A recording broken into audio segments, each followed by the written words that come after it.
So I also, as we begin, want to take note that for some people, these topics are totally uninteresting, because the Bible talks about there being two basic groups of people. It says in Romans, it says, the Jews demand a sign, while the Greeks require wisdom.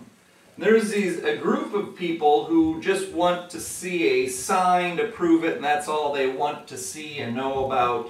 And then there's this other group that would be like the Greeks, so they want to understand it. They want the wisdom, the understanding, and if there's things that get in the way of that, it really presents an obstacle of putting their trust in Christ Jesus.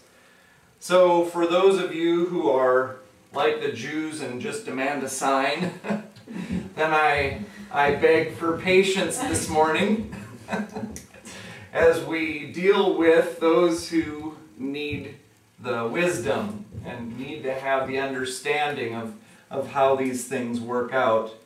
And, you know, I don't know about the rest of you, but in school, when I was in school, Darwinism was pretty much taught as a fact.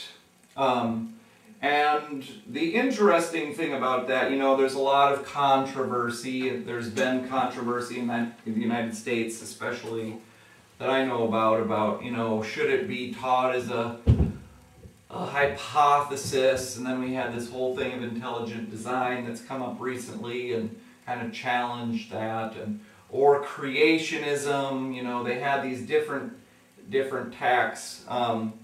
People were trying to look at it, but the thing that's interesting is that most of what you learn about in high school, at least up through high school, about Darwinism has been totally thrown away, and not even Darwinists believe it anymore, because it just simply doesn't fit with the facts of science. But they haven't taken the time to go back and change the textbooks, so they're continually teaching stuff that everybody knows who's studied for a while, a little bit more advanced. They know that these things are false, but they say, well, they're good to they're good like introductory things to get people to understand Darwinism. And the reason they have to go there is because the only way that you can even come remotely close to a belief in Darwinism as it stands today is you have to go through all of these real mental gymnastics. It's not clear, it's not plain, and it just doesn't work. So we'll look at some of those things as we go through today. But now some of you may have run across some of these things that I'm starting out with here as the Myths of Darwinism. And I'm pulling a lot of this material from various sources. I don't know if you've ever heard of Hank Hanegraaff. He's a guy who's the Bible Answer Man. I don't like some of the stuff that he does, but he has some really good stuff on Darwinism and evolution. The other thing that most recently I've read is a book called A Case for the Creator by Lee Strobel. And I'm not going as in depth as he does in that book, or you know, a lot of the other things, but I'm kind of getting the highlights and capturing them in here, so you can at least know about them and have a ready defense, or perhaps if you have some doubts and wonderings, you can see that really these things that have been told for many years just aren't true. So that's why I start out with the myths of Darwinism, because these are things that are held out there and proclaimed as true in typical educational courses. They're examples that are given to demonstrate the truth of Darwinism, and they're just flat out false. They don't work now, and they never did. So let's start looking at them. The first one, you know, the basic premise of Darwinism is that all life as we know it was created from nothing, by nothing, with a series of gradual changes over eons of time that made slight changes and permutations to finally come to all of the complexity of life as we see it today. And so one of the first questions was, well, how did it begin? You know, how on earth did this stuff start? What was the beginning phase? And so one of the first things that people looked at was there was this experiment that was done, I think in the 60s. It was by a scientist, last name Miller. And what he did is he took some gases together and he chose methane and ammonia. And from their understanding at the time, that would be perhaps representative of what gases there were, you know, in the early days of the Earth.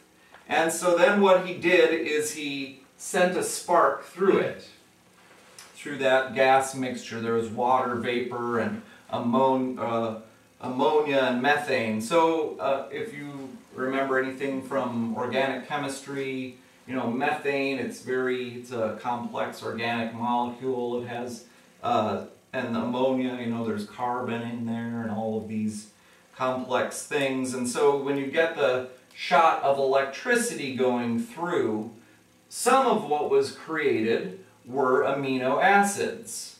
Now what's significant about that is that amino acids are some of the acids that are made up in DNA. They're the markers that distinguish the four different genetic markers, basically, are amino acids. So they say, see, this then stuff started, you know, joining together. There was all of these amino acids, and then they just started moving around in this soup and eventually jumped into things, and you can say, oh, okay, well, that sounds good. Well, the problem is that they didn't really understand what the gases would have been like around.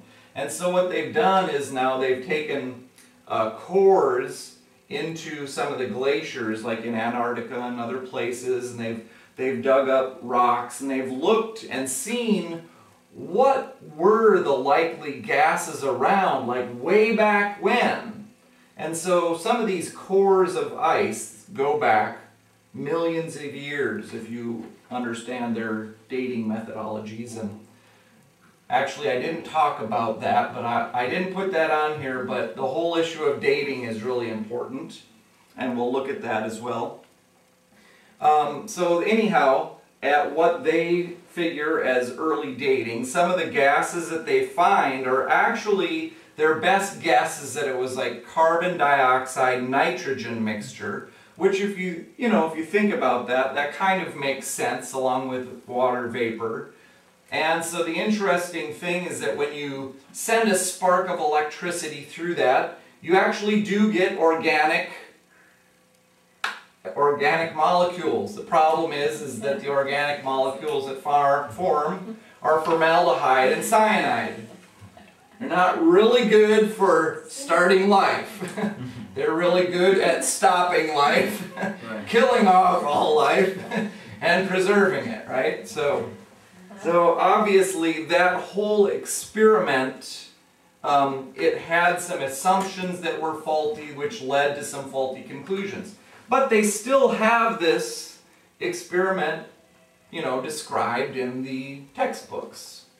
You've probably heard about it. They've known that it's been faulty for a long time, but again, they didn't bother to go back and take it out.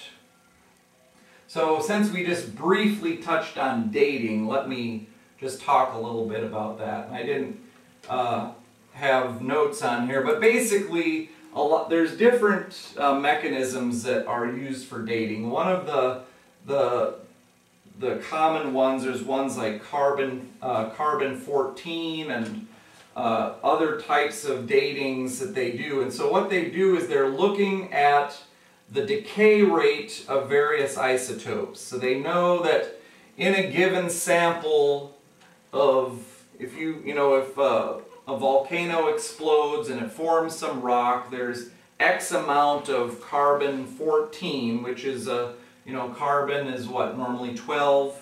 So 14 is an isotope that's not perfectly stable. It decays after some time.